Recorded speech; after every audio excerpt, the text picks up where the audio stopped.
Riza May Dizon at Bimby Aquino Yap, may fans club na sa Itbulaga.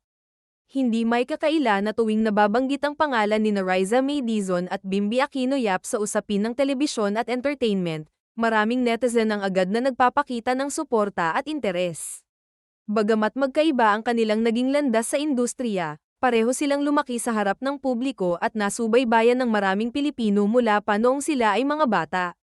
Sa tuwing may lumalabas na balita, larawan, o video na may kaugnayan kina Riza at Bimby, kapansin-pansin ang dami ng komento mula sa mga netizen. Marami ang nagbabalik tanaw sa kanilang mga unang paglabas sa telebisyon at ibinabahagi ang kanilang paghanga sa naging paglaki at pagbabago ng dalawa. Si Riza May Dizon ay unang nakilala bilang isang batang may kakaibang karisma at natural na pagpapatawa. Dahil sa kanyang pagiging palabiro at mabilis makipag-usap, naging paborito siya ng maraming manunood. Habang lumilipas ang panahon, nakita ng publiko ang kanyang pag-unlad bilang performer at television personality.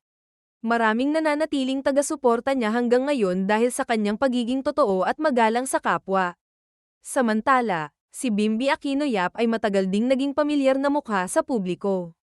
Mula sa kanyang mga television appearance hanggang sa mga larawang ibinabahagi ng kanyang pamilya, maraming Pilipino ang nakasubaybay sa kanyang paglaki.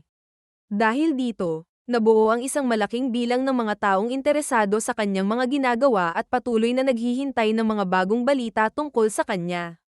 Sa social media, madalas makita ang mga komento ng mga taong nagsasabing nais nilang makita sina Riza at Bimby sa iisang programa o proyekto.